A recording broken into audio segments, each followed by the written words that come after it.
we can see each other better. There you are. Nice. So you're in Somerset right now, right? I'm in Somerset, yeah.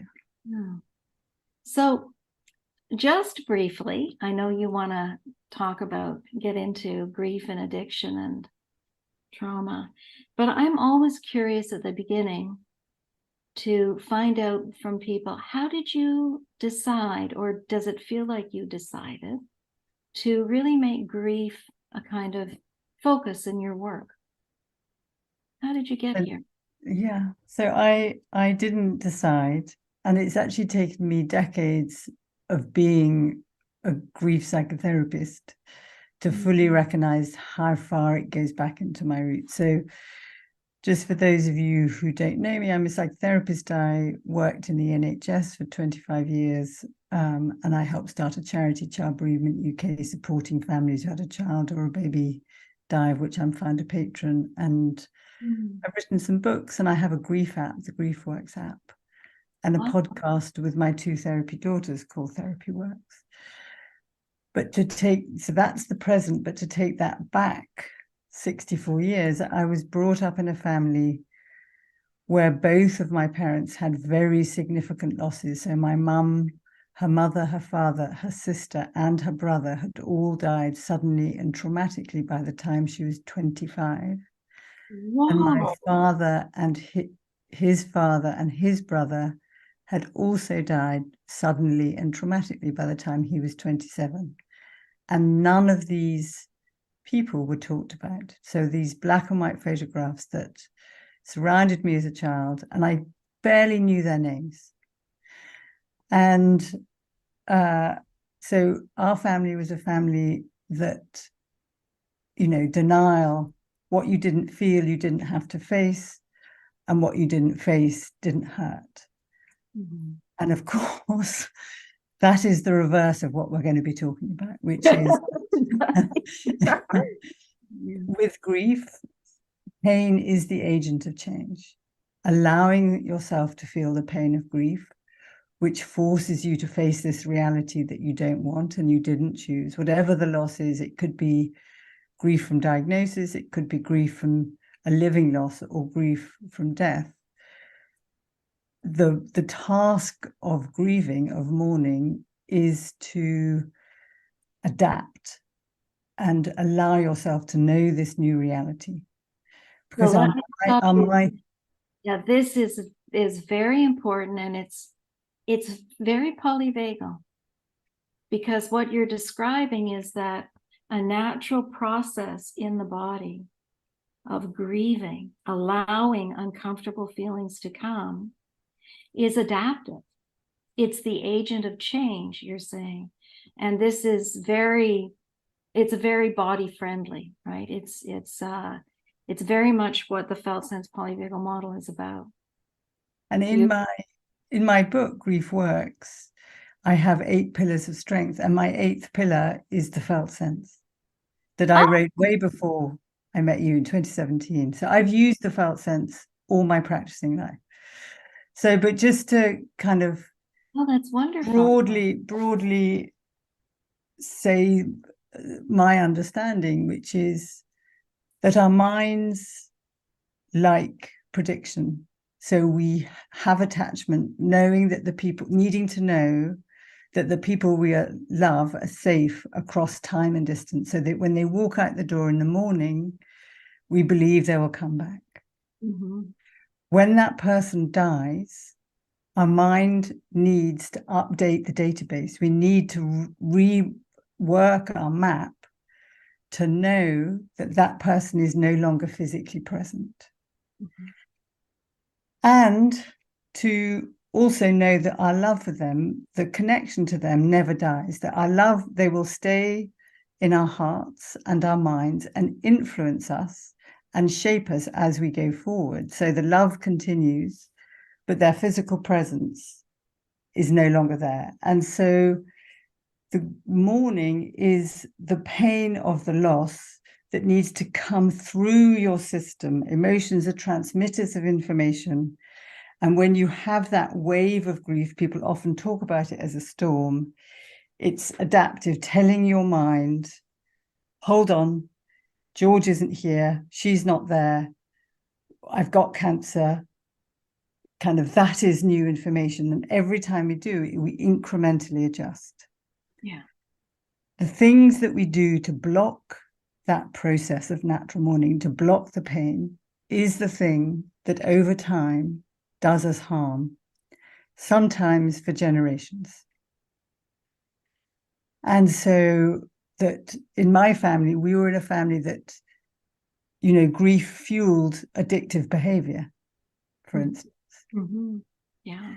But also sudden death, sudden unexpected death can lead to addiction, because grief from sudden death is like normal grief, but with the volume turned up.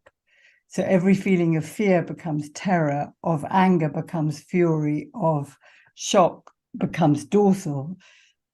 So that the height of it is not code red 10, it's like code red 20, and the mind doesn't know how to cope with it. And so it seeks ways of anesthetizing and blocking the pain, which means, of course, it stays in the neural networks, it stays in the amygdala. And then I want you to kind of come in and explain some of, you know, what starts off what I call maladaptive behaviors. You talk about intentionally adaptive. But also the thing I kind of want us to think about together is transgenerational patterns. So we learn to grieve or learn to deal with loss or any emotion by observing the adults around us. Yeah. So our first kind of template is, what did our parents do? And so, you know, looking at patterns, they're so hardwired, those patterns. They're really hard to acknowledge that I have this default mode of coping, which we will all have in response to the phone call, to that moment your life changed. We will have that default response.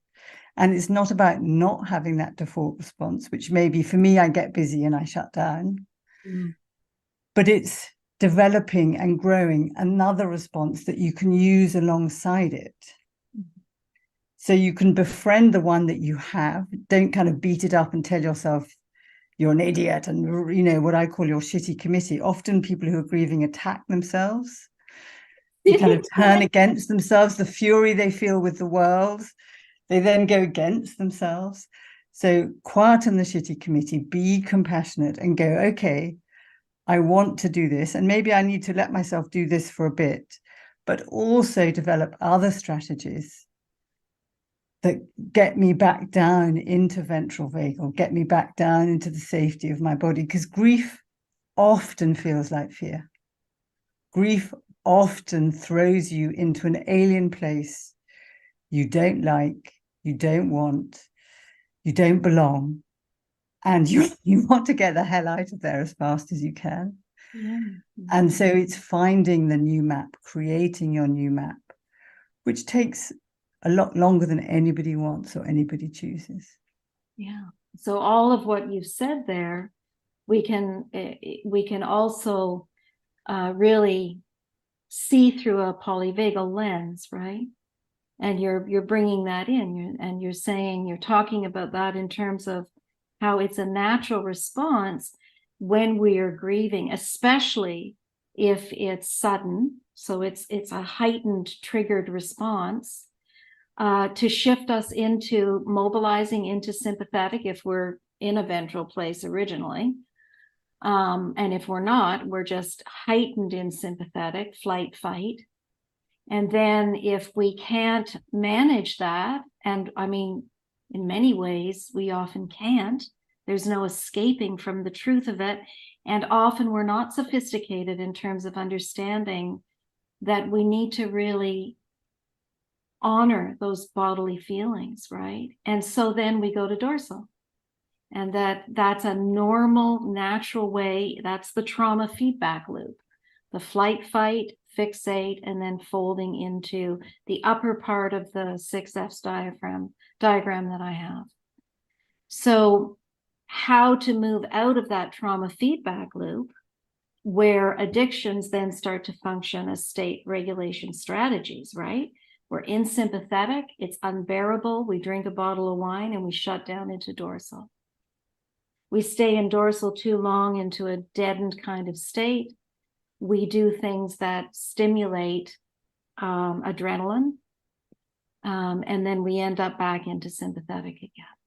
And sometimes there are things that are really heavy-duty, self-harming things that, like cutting the body, for example, that people don't want to talk about, but it's very real and present. And that shifts you back through endogenous, through adrenaline, back up into sympathetic. So understanding that trauma feedback loop, I think what we're both talking about is the same kind of understanding, the same lens that we need to, and this really comes through Gendlin's work too, of really welcoming these embodied experiences, these waves, these triggered places in the body of grief, right? And grief happens too. Can I pause you a second? Yeah. Which is that it's hard to psychologically welcome pain. So nobody effing wants to feel it. And it all of us want to get out of it as soon as possible. And so I think just the kind of recognition of this is a state that every single one of us would naturally not want to be feeling kind of normalizes, because there's so much shame in the behaviors that we use to block the pain. There's so much pain, there's so much shame around. Yes. So to say, of course, people are going to want to try to get away from it.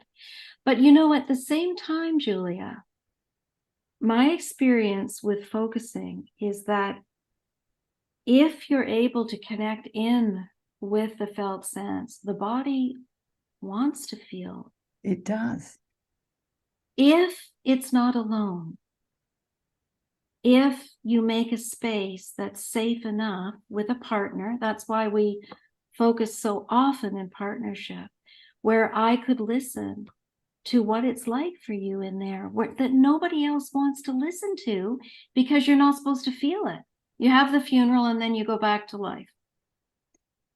So 100%. So my version of totally 100% agreeing with you is that the single biggest predictor of your outcome and your grieving, that when something significant is a loss, and it could be a living loss as well as a loss from death and collective grief, is the love and connection to others. So it's the love of others that enables us to survive when the love of dies. That grief is so isolating, so chilling, so lonely, that we need the support of others. People need people, and they need the most when they're suffering.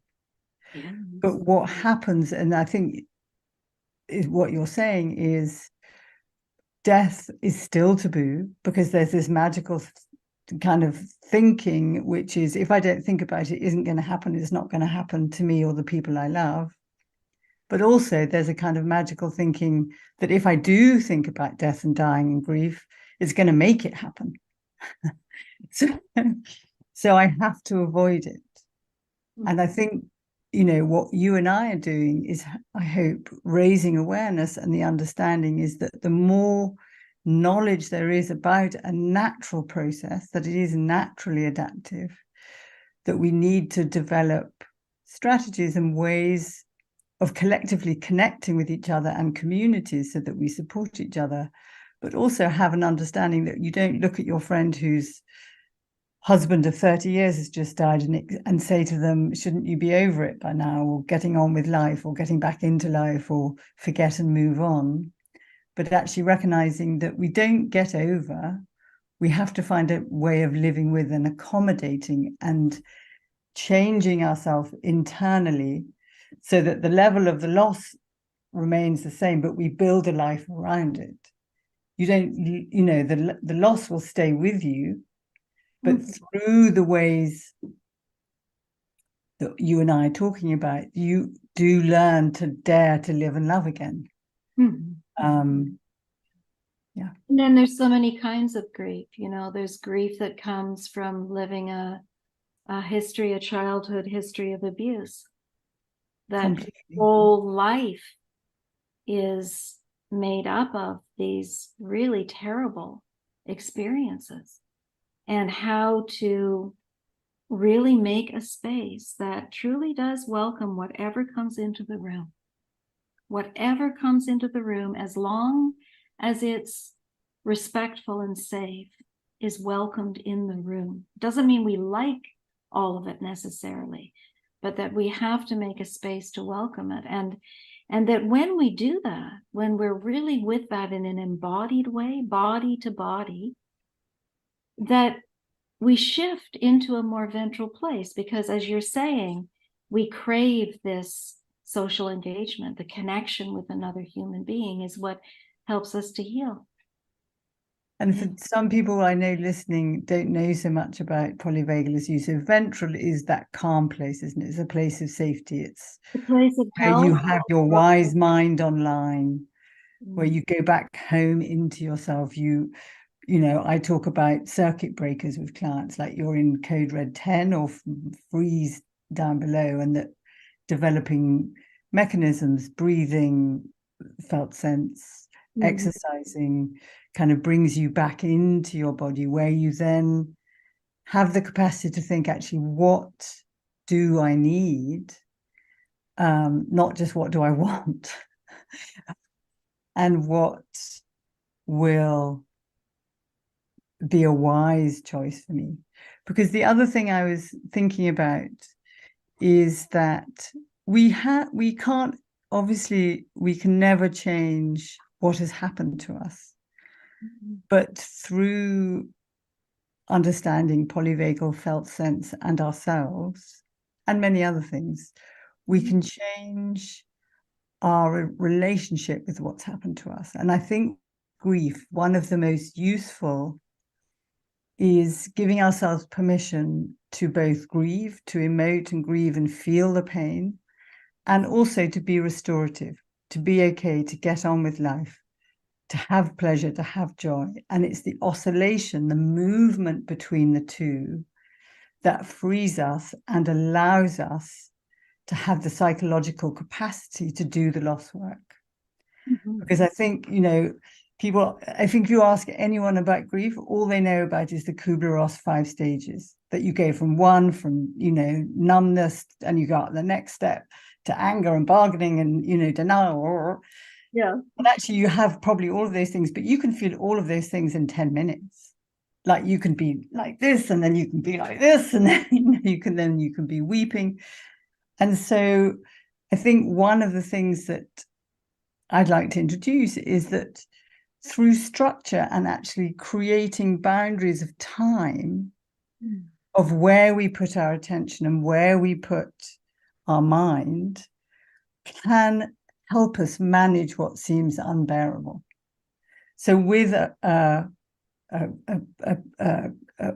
friend, a partner, or whoever, you can say, I'm going to spend, some people it would be 10 minutes would be all they could bear. Somebody else, it could be 50 minutes, like in the session with me. And I'm going to focus on my loss. I'm going to write a journal. I'm going to look at the photographs. I'm going to remember. I'm going to feel the pain. I'm going to let myself cry. I'm going to hit things. I'm going to express my emotion. And then I will do something that is calming and soothing, a glimmer in dead time. You know, for me, it would be a cup of tea, might be go for a walk, stroke the dog, and then move your attention to living, like get some chores done, do a bit of work. So do stuff that is kind of present and future oriented, because one of the things about grief is that we're very past oriented. We look at the past with regret or longing or fury or what if, and we can get very double looped in that, and we can get very stuck in that, and that can lead to complicated grief. It can also lead to lots of addictive behaviors. So a kind of using our neofrontal cortex of thinking of like, I can do, you know, you can't compartmentalize, but you can structure time to support you.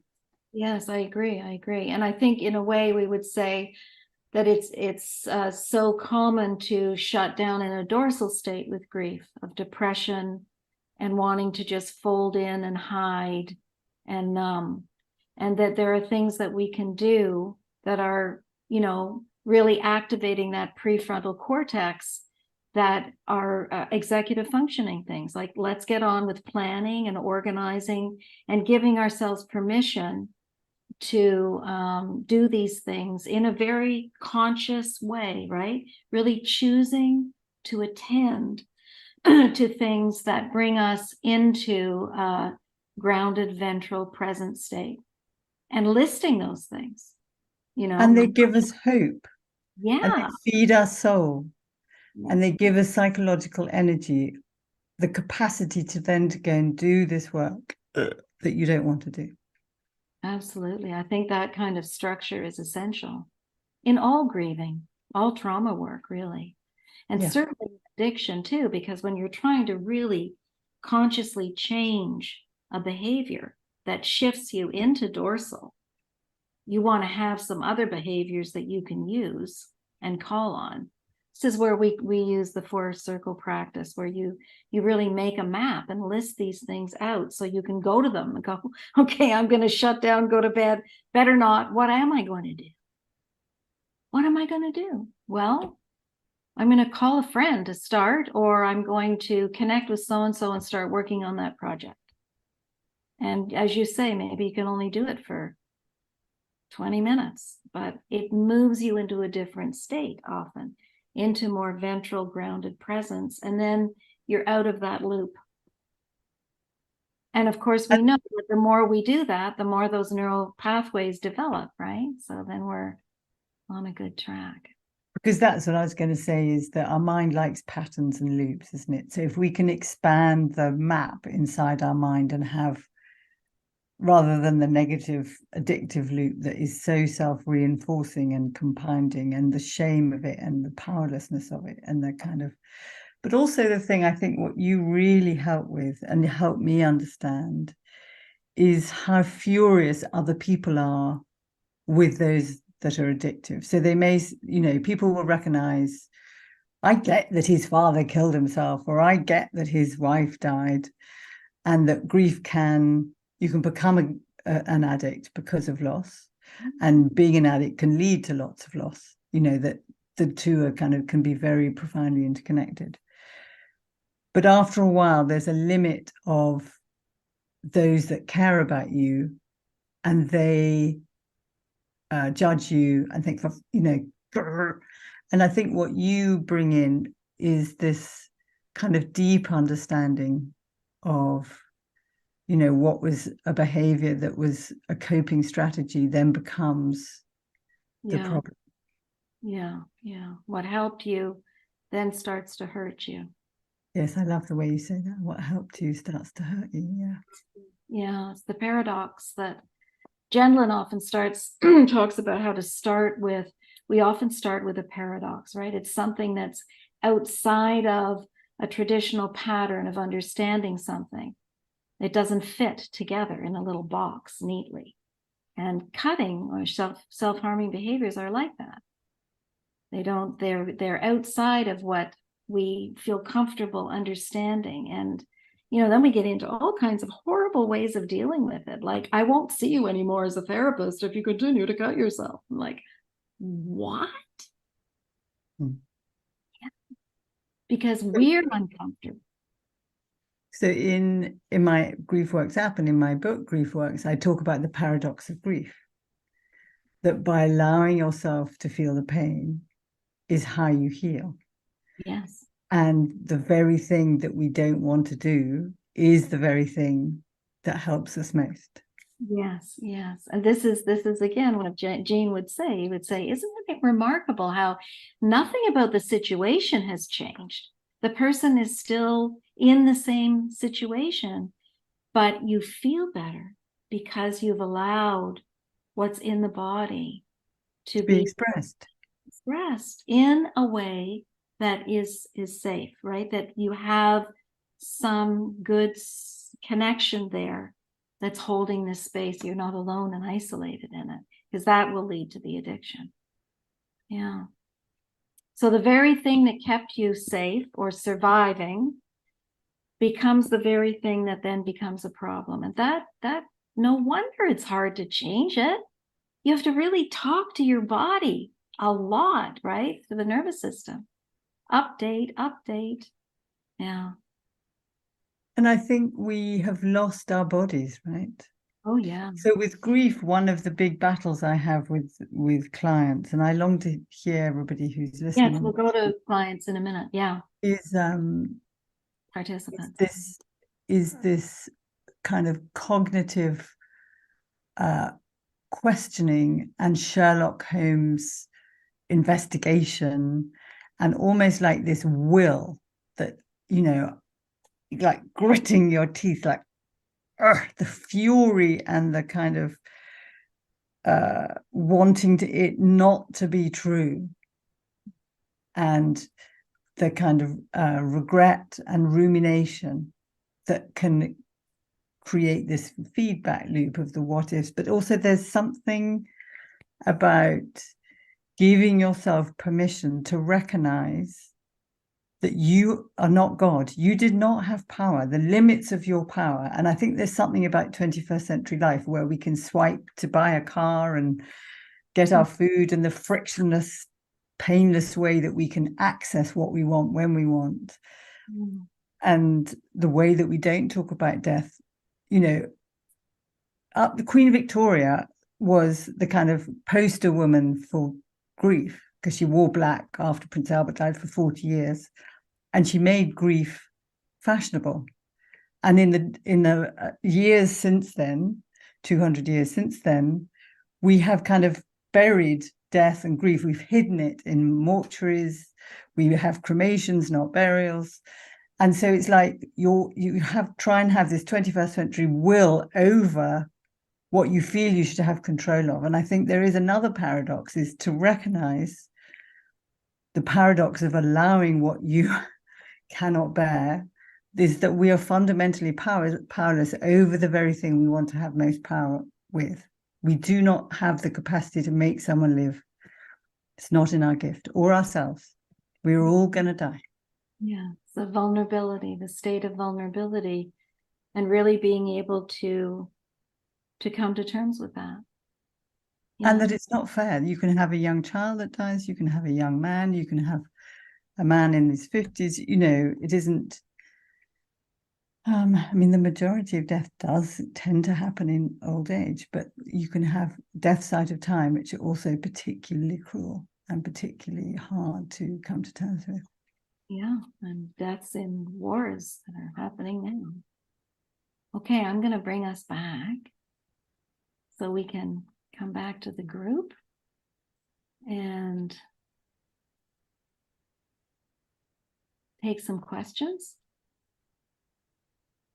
That was fun. Interesting. There you are. Okay, so we've got some questions, Julia. One from Alexandria. Hello. Oh, you're muted. Hi. So with this, what about how do you help someone more specifically grieve when it's not for someone that has passed away, or it's not for someone that is missing, but it's someone that chooses to not be part of their life anymore, and it just has so many of these ripples, and sometimes they can have their coping mechanisms and sometimes they cannot have their coping mechanisms when it's for, like, say, a parent that was in their life and suddenly is not in their life. How do you get through that grief process when there's not that boundary of, well, that it is death or that they have to be found, but it's by choice for a child? It's just, that's hard to wrap your head around as an adult. How do you help a child with that it's the other person's choice, not their choice, that they're gone? I mean, I think that is a very real loss. It's what I would call a living loss. So it's an end of the relationship you would choose and you would want, but the person hasn't died, but they've chosen to exile themselves from your life. And so how we understand ourselves is by the story we tell ourselves. And I think particularly around children, the difficulty is, rather than recognizing that their parents are dealing with their own things, the child will think there's something wrong with me. If I was a different child, I would then have the parent that I want. And I think as the present parent, the parent that, if you're talking about yourself and your child, I would give them strategies to help them grieve the lack of presence in their life of the other parent. So grieve the parent they wanted and find a way of living with the parent that they have, which is an absent parent, and allow for both. But the big important thing is to help them change the narrative about themselves, that this isn't their failure, which is where children go to. There's something wrong with me. Yeah. I did something wrong, that I'm defective in some way. If I was a different child, I would have a parent who's present, that loved me. Yeah, that was my story. Was it? Yeah, that was my story with my dad. Yeah, and nobody said that. It wasn't about you. But so, and that is key. It's absolutely key. Yeah. Sarah, we can't see you, and you're muted, but we can see that you're I here. know. I tried to turn my camera on and it's not working. So, Don't worry. but I just wanted to make a comment. I have been watching a lot of Al Jazeera and really, hang on, let me turn this off. And I have asked myself, I came from a family where I was molested by multiple members of my family from a very early age on. And I spoke to an uncle decades later, and he shared with me that he knew that I was being molested at the time, and that my grandmother knew that I was being molested at the time. So And sorry. I asked my uncle, well, why didn't you do anything to stop it? And he said to me, a little girl whose father had committed suicide when she wasn't quite 2 and didn't have a father, well, you were not my child. And I asked myself today, and I'm grieving this. I'm grieving the notion that people do the best they can, because we're watching in the world that we do not do the best we can, or this wouldn't be happening. And I'm also grieving just this sense of an awareness. Again, I said to myself, what can I learn from what I'm observing right now, and what's getting triggered in me? And it was and is that deep sense of helplessness and hopelessness that I felt as a little girl. I could not stop this. I couldn't stop my mother and my brothers and my grandfather from molesting me. I fought. I did everything I could. I told people. I physically fought, but I could not stop it. And I think that's one of the things that I'm having to really that I'm coming to terms with, is the grief that there are things that we just are helpless and hopeless over, and that no amount of effort, no amount of tragedy can make other people help us. And the shock for me and the grief for me is that my grandmother and my uncle and my mother both, it was clear knowledge, and I was gaslighted. And I think I've said enough, but I think that for me, the grief, and I hear people say, well, my parents did the best they could. And I'm watching what's going on in the Middle East, and that has just been blown out of the water. That people do not do the best they can. They do what they want, and there is a real corroding presence in the world, and that I experienced within my own family, that they could turn a blind eye to what was happening. And then, as you were, and with the girls that cut themselves, I acted out, and I was just pathologized. We'll send her to therapy. And just the heartbreak of all that, and the misunderstanding and the confusion that it created within me as a young girl, that there's something wrong with me, so I need to be sent to a therapist. And now as an adult, I realized there was nothing wrong with me. There was something wrong with the family. Them. Yeah. So thank you. Yeah, that's really, it's an incredibly important point. What comes up for me, Sarah, obviously, first of all, is how utterly devastating it is that the people who were there to protect you by no means protected you, and that you suffered so much catastrophic suffering really as a result. And also that a new loss will always take you to that first original loss. So the fact that your belief system, it was formed as that people are not good, they're not doing the best they can, they did not do the best they can for me, and they made me bad when they were bad. I think that belief system is part of your foundational kind of understanding of the world, and then you see it being played out in the Middle East, and that's extremely painful. Yeah, and I really appreciate you saying that. And I think that what is challenging for me is to be with people, and for me to say people don't do the best they can. And I'm gaslighted. Oh, yes, they do. They just didn't know any better. And it's like, you can't be reading the paper, and you can't be watching what's going on. And so I think it's just that what you guys have both been talking about, that kind of collective, we don't want to look at this. We want to believe. Turn away. Okay, thank you, Sarah, for sharing. And that it's an incredibly important point, that it's hard to face brutality. And okay, Nancy Falls. Hi, thanks, Jen. Julie, I just have a question around can you comment on how faith fits into your process, and like the role of faith, and if someone loses faith because of the loss, what you do in those circumstances.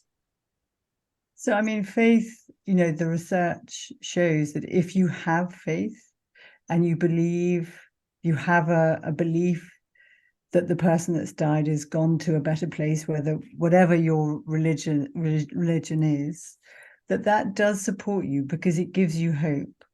Because there's this idea that you may see them again in some religions, but even if others, they are safe. And I think one of the kind of difficulties for those that don't have faith is you're left with this emptiness, that the person isn't there and you don't know where they are, and that can feel haunting and disturbing.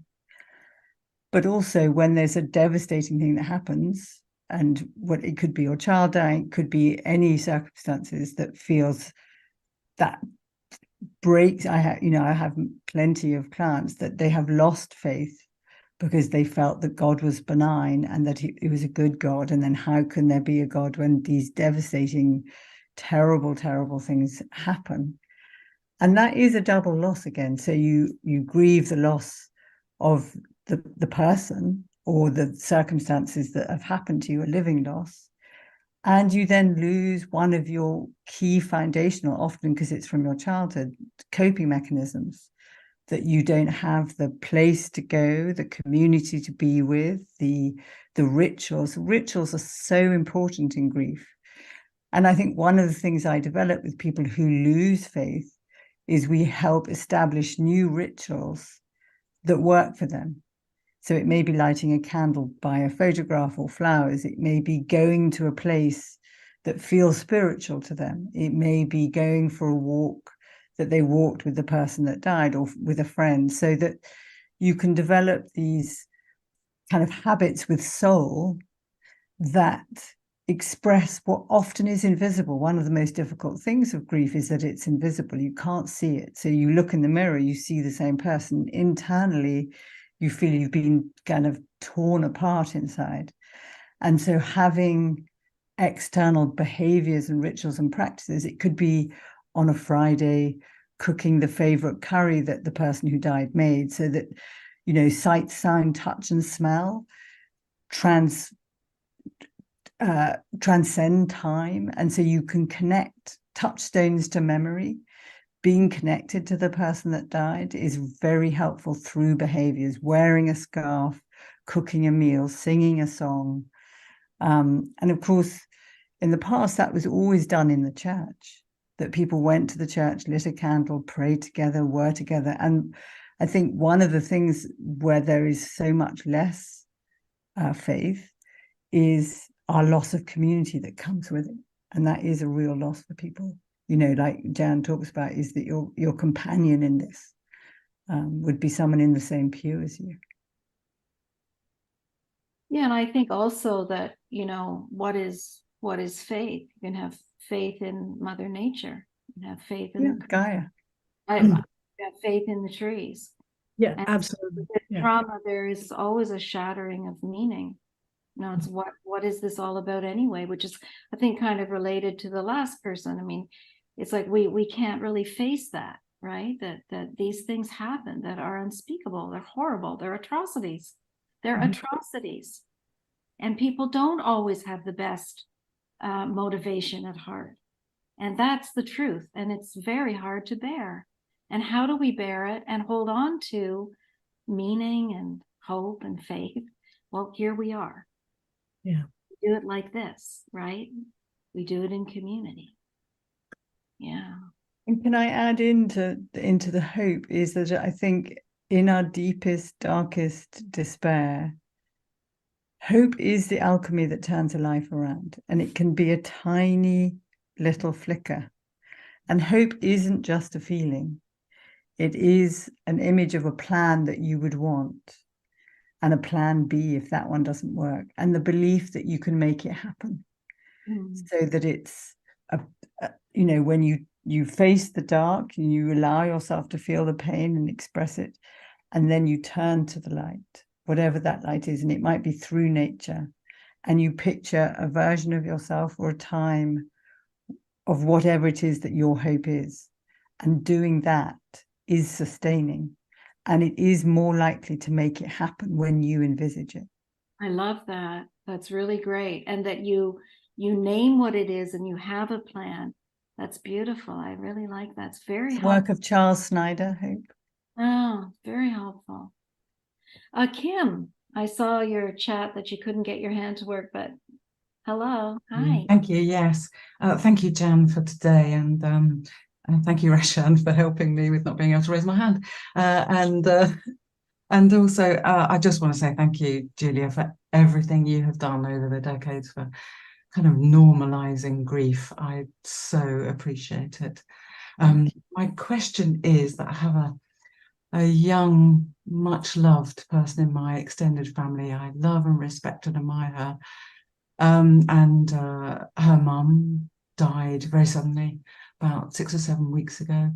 And her mum was dealing with her childhood trauma through alcohol, was addicted to alcohol. And so this lovely young woman who I love so much is grieving, but she's also very angry, very resentful of the consequences of everything that's happened, really. All the behavior. Her mum was not the ideal mum, right? By any means. No, it's so sad, and the whole thing. At the moment, the vibes I'm getting from her are, I'm fine, I'm being strong, and that's, you know, that's fine. It's not for me to tell her to be anything different. And I hope that vibes she's getting from me are I love you and I respect you and I'm here for you. I don't know if that is what she's here, but I hope it is. If one day she comes alongside and wants something, and if I have the presence of mind to go, what would Julia be or do? What would be the one thing you would ask me to be or do, please? Oh, thank you. So, I mean, thank you for your acknowledgement. I mean, to take a step back, she's a very vulnerable young woman. So, being a young person when your mum dies, you are more vulnerable to addiction just by the fact that your mum died young when you were young. If your mum was an addict, you're more vulnerable to be an addict because you learn to cope through the behaviors that have been modeled for you. So she is very at risk of being an addict, whatever that behavior is. And so when she says fine, in the trauma addict world, it's fucked up, insecure, neurotic, and emotional. She is by no means fine. So I wouldn't believe her. And she is saying, I'm fine, because that's what she had to do in Jan's terms, that with her mum, her only coping mechanism was to be fine, which was to kind of back off. So being you, you don't need to be me, because I can see that you really love her and you really care about her. I would just turn up, knock on her door, take her for a walk, give her a hug. Don't force her to speak, or definitely don't ask her how she's feeling, but be alongside her, be with her, and do it regularly so that she can trust that you are her person who can support her. So I know there's someone watching this who was in a similar situation decades ago. And if she'd had someone like you who showed up for her, the pathway of her life of where she is now would be very different. But she had no one who showed up for her. And that's why she's suffering now, 25 years later.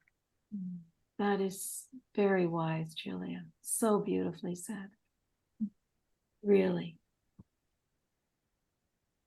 Wow. I'm impressed. Yeah. That's very wise.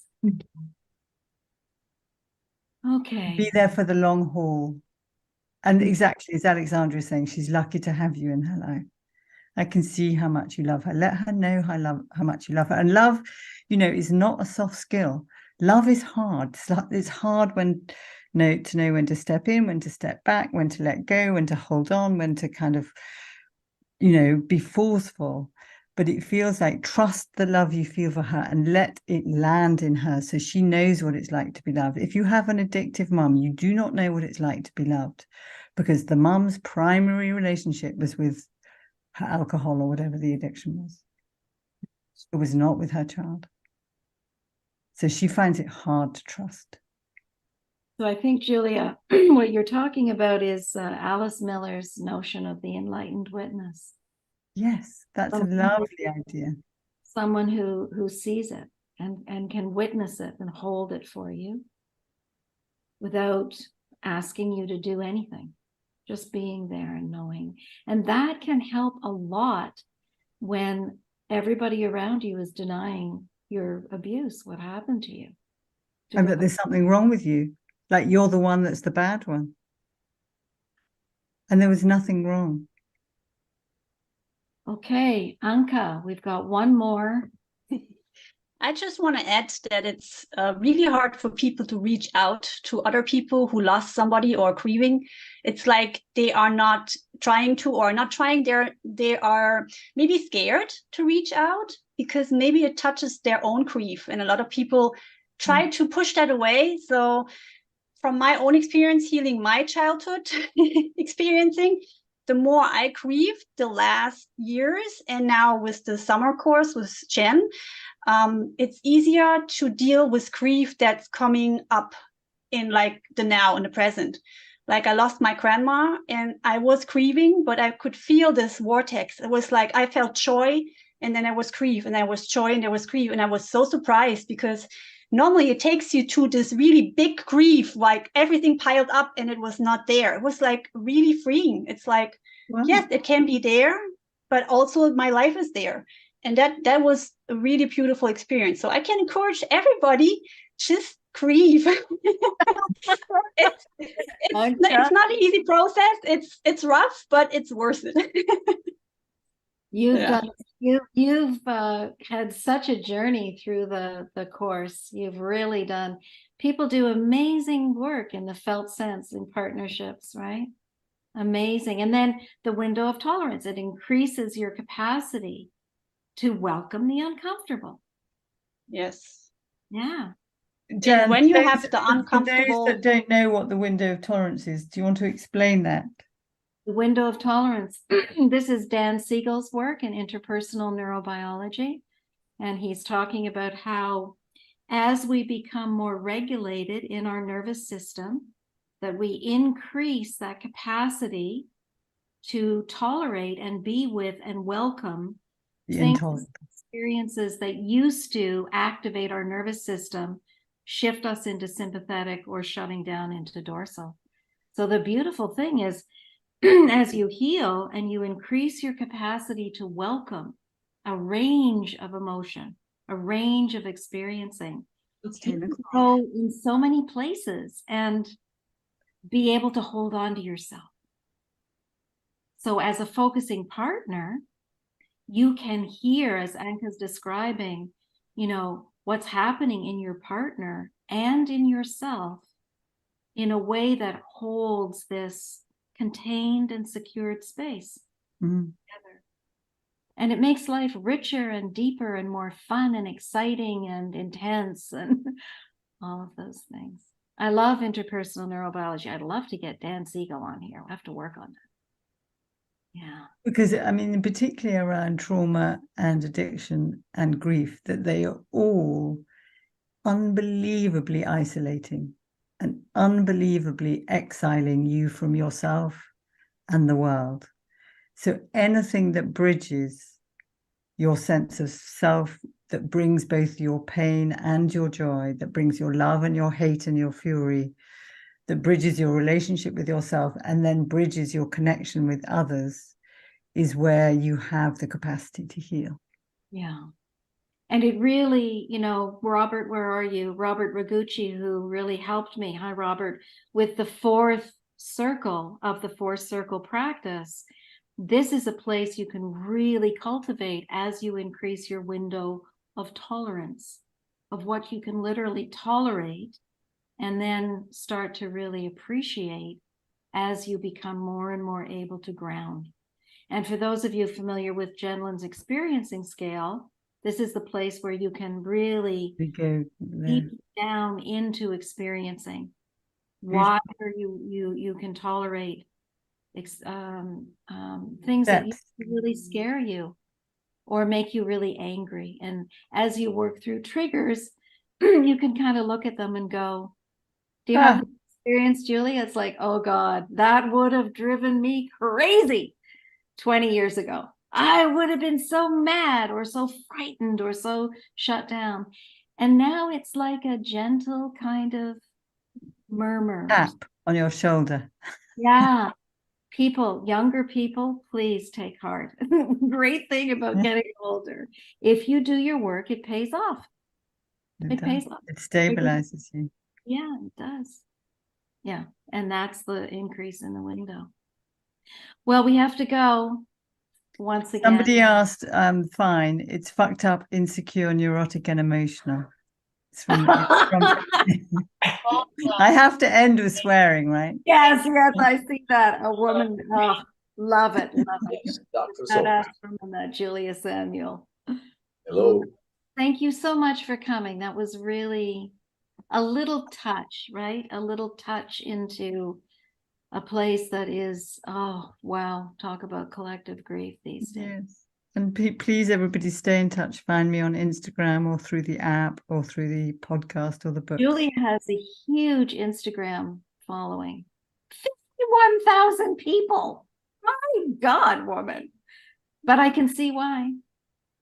Very wise. Joy being with you, Jan. A joy. Really great. Thanks, everybody. See you in December. What is it, Rashawn? December Linda Tai is coming to us. Yep. December 13th, Linda Tai. From 3 to 5, so it's a different time, 3 to 5 ET. And Linda, again, I met Linda in Oxford as well. And She's amazing. You should definitely all come to that. Yes, Boy. definitely should. I'll join in that. Okay, great. See you then. Okay. Thanks, Goodbye. everybody. Thank you. Thank you. you. Bye. Bye. Yeah. Bye.